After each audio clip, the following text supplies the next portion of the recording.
श्री स्वामी समर्थ। जय जय स्वामी समर्थ। स्वामींचं नाव घेऊन मी आजच्या हा नवीन व्हिडिओला सुरुवात करते। यंदा 9 ऑगस्ट रोजी रक्षाबंधनचा सण साजरा केला जाणार आहे। रक्षाबंधन या सणाला विशेष महत्त्व आहे। भावा बहिणीच्या नात्यातील अतूट प्रेम दर्शवणारा हा सोहळा आहे। या दिवशी बहीण भावाच्या हाताला राखी बांधते, तसेच भावाच्या दीर्घायुष्यासाठी देवाकडे प्रार्थना करते, तर भाऊ बहिणीच्या रक्षणासाठी वचन देतो आणि बहिणीला छानशी भेटवस्तू देतो। श्रावण पौर्णिमेला रक्षाबंधन आहे। या दिवशी नारळी पौर्णिमाही असते। नारळी पौर्णिमेच्या दिवशी वरुण देवाला प्रसन्न करण्याकरता समुद्रामध्ये नारळ अर्पण करण्याची सुद्धा प्रथा आहे। नारळी पौर्णिमेच्या दिवशी सौभाग्य योग व सर्वार्थ सिद्ध योग तयार होत आहे आणि या योगामध्ये आपल्या भावाला राखी बांधणं अत्यंत शुभ मानलं जातं। यावेळी भद्राकाल 8 ऑगस्ट रोजी दुपारी 2:12 सुरू होईल, तर 9 ऑगस्ट रोजी पहाटे 1:52 संपेल। म्हणूनच 9 ऑगस्ट रोजी राखी बांधण्यासाठी संपूर्ण दिवसभर शुभ काळ हा असणार आहे, कारण भद्रकाळ हा 8 ऑगस्ट रोजीच संपणार आहे, ज्यामुळे रक्षाबंधनाच्या सणावर भद्राची अशुभ सावली पडणार नाही। पौर्णिमा तिथी ही श्रीहरी विष्णू आणि माता लक्ष्मीला समर्पित आहे आणि म्हणूनच या दिवशी आवर्जून आपल्याला श्रीहरी विष्णू आणि माता लक्ष्मीची पूजा ही करायची आहे। त्यांची एकत्रित पूजा केल्याने आपल्या जीवनामध्ये सुख, समृद्धी आणि संपत्तीमध्ये वाढ होते।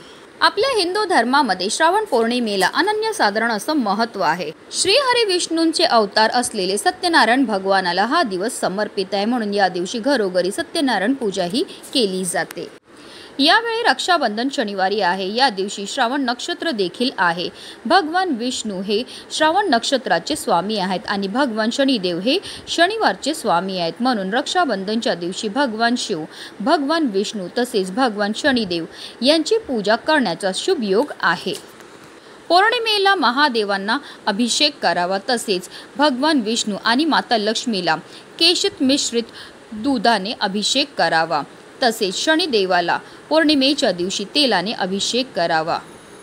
रक्षाबंधन हा भावा बहिणीचा सण मानला जात असला तरी या दिवशी भगवान शिव, श्रीकृष्ण, श्रीहरी, श्रीराम, हनुमान, दुर्गा देवी, महालक्ष्मी इत्यादी कुलदेवतांनाही रक्षासूत्र अर्पण करावे, योग्य पूजा करावी आणि आनंदी आणि समृद्धी जीवनाची कामनासह देवांना रक्षासूत अर्पण करावे। धार्मिक दृष्ट्या हा दिवस अतिशय महत्त्वाचा असल्यामुळे या दिवशी काही प्रभावी उपाय आणि सेवा देखील केल्या जातात आणि म्हणूनच उद्या श्रावण नारळी पौर्णिमेच्या दिवशी सकाळीच उंबरठ्यावर ठेवा ही वस्तू ठेवल्यामुळे आपल्या एक रात्रीतून आयुष्याचं सोनं तर होणारच, पण आपलं 7 पिढ्यांचं दारिद्र्य नष्ट होऊन आपल्या घराची, आपल्या मुलांची, आपल्या पतीची भरभरून अशी प्रगती होणार आहे। तर ती कोणती वस्तू ठेवायची, कोणत्या वेळेत ठेवायची त्याबद्दल सविस्तर आणि महत्त्वाची माहिती मी तुम्हाला या व्हिडिओमध्ये देणार आहे। तो व्हिडिओ पूर्ण पहा आणि जर चॅनलवर नवीन असतील तर चॅनलला सबस्क्राईब करा आणि शेजारी बेल आयकॉन सुद्धा प्रेस करा। श्रावण पौर्णिमेच्या दिवशी ज्या घरातील स्त्री हा प्रभावी उपाय करेल त्या घरावर अखंड माता लक्ष्मीची कृपाही होणार आहे, कारण पौर्णिमेच्या दिवशी माता लक्ष्मी ह्या भूतलावर जागृत अवस्थेत असते आणि जो भक्त खऱ्या मनाने, खऱ्या श्रद्धेने माता लक्ष्मीची पूजा करतो, सेवा करतो, आराधना करतो, त्याचं घर सोडून माता लक्ष्मी कुठेही जात नाही। घराच्या उंबरठ्याला धार्मिक आणि वास्तुशास्त्रात खूप महत्त्व आहे। उंबरठा घरामध्ये सकारात्मक ऊर्जा टिकवून ठेवतो आणि नकारात्मक ऊर्जा बाहेर ठेवतो। असे मानले जाते की उंबरठ्याची पूजा करावी, त्यावर रांगोळी काढावी आणि दिवा लावावा, यासारख्या गोष्टी केल्याने आपल्या घरामध्ये सुख आणि समृद्धी येते। विष्णू पुराणामध्ये स्वतः श्रीहरी विष्णूंनी असं सांगितलंय की दिवसभरामध्ये 7 वेळा माता लक्ष्मी आपल्या घरामध्ये प्रवेश करत असते आणि म्हणूनच माता लक्ष्मी आपल्या उंबरठ्यावर येऊन थांबते, त्यामुळे उंबरठ्याची पूजा करणे आणि तिचे स्वागत करणे महत्त्वाचे आहे। तसेच उंबरठ्याची पूजा केल्याने दत्तगुरूंची कृपा प्राप्त होते। उंबरठा घराचे रक्षण करतो आणि कुटुंबाला वाईट शक्तींपासून वाचवतो आणि म्हणूनच श्रावण पौर्णिमेच्या दिवशी आपल्याला हा उपाय जो आहे तो सर्वप्रथम उंबरठ्यावर करायचं आहे, कारण आपल्या घराचा उंबरठ्या हे आपल्या घराचं सर्वस्व असतं। आपल्या घरामध्ये जी पण चांगली गोष्ट, वाईट गोष्ट, लक्ष्मी, अलक्ष्मी ही आपल्या मुख्य प्रवेशद्वाराच्या उंबरठ्यामधनंच प्रवेश करत असते आणि जेव्हा आपण असे काही प्रभावी उपाय आपल्या उंबरठ्यावर करतो तर त्यामुळे आपल्या घरामध्ये कोणत्याही प्रकारच्या वाईट शक्तींचा प्रवेश हा होत नाही।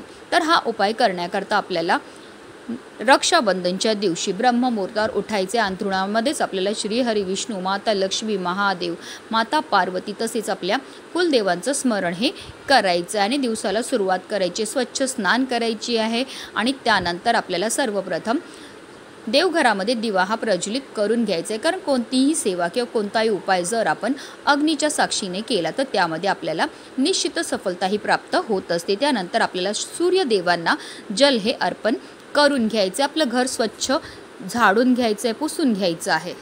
आता हा उपाय सुरू करायच्या अगोदर आपल्याला एक तांब्याच्या कळशामध्ये शुद्ध पिण्याचं पाणी भरून घ्यायचं. त्या पाण्यामध्ये आपल्याला एक चमचाभर हळद टाकायची. तसेच आपल्याला गंगाजल असेल तर गंगाजल टाकायचं, गंगाजल नसेल तर गोमूत्र टाकायचं आणि असं हे जल जे आहे ते आपल्या मुख्य प्रवेशद्वाराच्या उंबरठ्याच्या बाहेर आणि आपल्या मुख्य प्रवेशद्वारावर आपल्याला शिंपडून घ्यायचं आणि त्यानंतर एका स्वच्छ कपड्याने आपल्याला या सर्व जागा ज्या आहेत त्या स्वच्छ पुसून घ्यायच्या आहेत. त्यानंतर आपल्याला उंबरठ्यावर हळदीचं लेपन हे करायचं आहे. उंबरठ्यावर हळदीचं लेपन केल्यामुळे माता लक्ष्मी हे आपल्यावर प्रसन्न होते. कारण हळद ही माता लक्ष्मीला अतिशय प्रिय आहे. तसेच उंबरठा हे माताचं लक्ष्मीचं स्थान मानलं जातं. आता आपल्याला एक प्लेट घ्यायची. प्लेटमध्ये थोडं कुंकू घ्यायचं. कुंकवामध्ये पाणी टाकून आपल्याला त्याचं गंध हे तयार करून घ्यायचं आणि या गंधाने आपल्याला आपल्या मुख्य प्रवेशद्वाराच्या उंबरठ्याच्या बरोबर मधोमध एक स्वास्तिक काढून घ्यायचं आहे. स्वास्तिक काढताना ते व्यवस्थित करा. त्यामध्ये 4 बिंदू तसेच कडीला ज्या 2-2 रेषा असतात त्या आपल्याला आवर्जून द्यायच्यात. कारण स्वास्तिक हे मांगल्याचं प्रतीक आहे. स्वास्तिक हे श्रीहरी विष्णूंचं आसन मानलं जातं. तसेच स्वास्तिकला माता लक्ष्मीचं स्वरूपसुद्धा म्हटलं जातं आणि असं हे स्वास्तिक आपल्या मुख्य प्रवेशद्वाराच्या उंबरठ्यावर काढल्यामुळे आपल्याला ग्रह दोषापासून मुक्तताही मिळत असते. तसेच एक स्वास्तिक जे आहे ते आपल्याला आपल्या मुख्य प्रवेशद्वारावर सुद्धा काढायचं. या स्वास्तिकला सुद्धा आपल्याला हळद, कुंकू, अक्षदा, धूप, दीप, अगरबत्ती दाखवून घ्यायची. त्याचबरोबर एक स्वास्तिक जे आहे ते आपल्याला आपल्या स्वयंपाकघरामध्ये सुद्धा काढायचं आहे. गॅसची शेगडी आहे ती स्वच्छ पुसून घ्यायची, तिला हळद कुंकू अर्पण करून घ्यायचं आणि गॅसच्या शेगडीच्या वरती जो ओटा असतो तिथे आपल्याला एक स्वास्तिक काढायचं आहे. कारण पौर्णिमेच्या दिवशी अन्नपूर्णा मातेच्या पूजाला सुद्धा विशेष महत्त्व हे दिलं जातं आणि आपल्या स्वयंपाकघरामध्ये माता अन्नपूर्णेचा वास असतो. आता आपल्याला काय करायचं, एक दिवा सुद्धा आपल्या मुख्य प्रवेशद्वाराच्या बाहेर प्रज्वलित करायचं. आपल्याला एक मातीची पंती घ्यायची. कारण मातीच्या पंतीमध्ये सकारात्मक अशा लहरी असतात. त्या मातीच्या पंतीमध्ये आपल्याला 2 वातीची 1 वात करून लांब वात ही टाकायची. तसेच त्यामध्ये आपल्याला शुद्ध गाईचं तूपच टाकायचं. नसेल तूप तर रोजच्या देवपूजेमध्ये जे तेल टाकतात ते टाका आणि त्यामध्ये तुम्हाला चिमूटभर हळद ही टाकायची. असा हा दिवा आपल्याला प्रज्वलित करायचा आणि जेव्हा आपण बाहेरनं आतमध्ये येतो तेव्हा जी आपली उजवी साईड आहे तिथे आपल्याला हा दिवा जो आहे तो प्रज्वलित करून ठेवायचा. दिवा डायरेक्ट जमिनीवर ठेवू नका. थोडेसे फुलांच्या पाकळ्या ठेवा किंवा थोडे तांदूळ ठेवा. त्यावर आपल्याला हा दिवा जो आहे तो प्रज्वलित करून ठेवायचा. त्याचबरोबर आपल्याला कुंकवाने आपल्या मुख्य प्रवेशद्वाराच्या उंबरठ्यावर अष्टलक्ष्मीचे प्रतीक काढायचे आहे. अष्टलक्ष्मी म्हणजे देवी लक्ष्मीची 8 रूप. आपल्याला कुंकवामध्ये बोट ओढायचं आहे. आपल्या करंगळी शेजारीचं जे बोट आहे ते कुंकवामध्ये आपल्याला बुडवायचं आहे आणि आपल्या उंबरठ्याच्या बरोबर मधोमध किंवा तुम्ही अगदी डाव्या साईडला किंवा उजव्या साईडला सुद्धा ही अष्टलक्ष्मीची प्रतीकं काढू शकतात. आपल्याला एक रेष ओढायची आहे आणि पहिलं नाव घ्यायचं आहे आदिलक्ष्मी. दुसरी रेष ओढायची आहे धनलक्ष्मी. तिसरी रेष ओढायची आहे धान्यलक्ष्मी. चौथी रेष ओढायची आहे गजलक्ष्मी. 5वी रेष ओढायची आहे संतानलक्ष्मी. 6वी रेष ओढायची आहे वीरलक्ष्मी. 7वी रेष ओढायची आहे विजयलक्ष्मी. 8वी रेष ओढायची आहे विद्यालक्ष्मी. अशा रीतीने आपल्याला अष्टलक्ष्मीची 8 नावं घ्यायची आहेत आणि आपल्याला ही 8 बोटं जी आहेत ती ओढून घ्यायची. त्यानंतर या अष्टलक्ष्मीच्या प्रतीकाला सुद्धा आपल्याला हळद कुंकू अक्षदा धूप दीप अगरबत्ती दाखवून घ्यायची आहे. आता एक प्लेट घ्यायची. प्लेटमध्ये आपल्याला मूठभर चणा डाळ ठेवायची आणि त्यामध्ये आपल्याला एक गुळाचा खडासुद्धा ठेवायचा. चणा डाळीला श्रीहरी विष्णूंचं स्वरूप म्हटलं जातं आणि अशी ही गुळ आणि चणा डाळ जी आहे ती आपल्याला ज्या साईडला आपण दिवा प्रज्वलित करून ठेवला त्याच्या बाजूला ठेवायची. आपल्याला दुपारी 12 वाजेपर्यंत ही चणा डाळ आणि गुळ जी आहे तिथेच ठेवायचं आणि 12 वाजल्यानंतर आपल्याला ती चणा डाळ आणि गुळ तिकडनं उचलायचं आणि आपल्याला गाईला खायला द्यायचं आहे. कारण असं म्हटलं जातं की गाईमध्ये 33 कोटी देवी देवतांचा निवास असतो. त्याचबरोबर गाईला माता लक्ष्मीचं स्वरूपसुद्धा म्हटलं जातं आणि जेव्हा आपण चणा डाळ आणि गुळ गाईला खायला देतो तर त्यामुळे आपल्यावर 33 कोटी देवी देवतांसोबत श्रीहरी विष्णू आणि माता लक्ष्मीची भरभरून कृपाही होत असते. त्याचबरोबर अजून एक उपाय आपल्याला सकाळीच करायचा. आपल्याला एक लाल रंगाचा कपडा घ्यायचा. त्यामध्ये एक तुरटीचा खडा ठेवायचा आणि त्याची एक पोटली तयार करायची आणि ही पोटली जी ते आपल्या मुख्य प्रवेशद्वाराच्या बाहेर जिथे पण ठेवायला जागा असेल तिथे ठेवायची आहे. तुरटी ज्याप्रमाणे पाणी शुद्ध करते त्याप्रमाणेच आपल्या घरामध्ये सकारात्मक ऊर्जेचा संचार वाढवते तसेच नकारात्मक ऊर्जेला दूर ठेवते.